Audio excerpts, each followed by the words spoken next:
Hai, selamat datang di Hardest Info Saluran. Hari ini baru saya punya VIVO Y28. Saya ingin menunjukkan kepada Anda cara mengelola kata sandi Google di perangkat ini.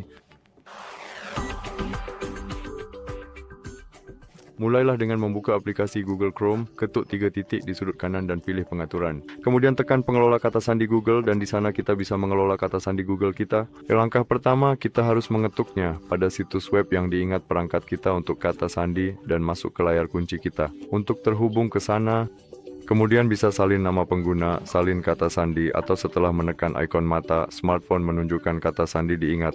Anda juga bisa membagikan kata sandi kepada orang dengan ikon, atau mengedit sesuatu dengan mengetuk edit dan menulis baru di nama pengguna kita, bukan otomatis. Kata sandi, ingat saat Anda mengubah sesuatu, tekan simpan. Anda juga bisa menghapus kata sandi dengan menghapus. Terima kasih menonton. Sampai jumpa dah.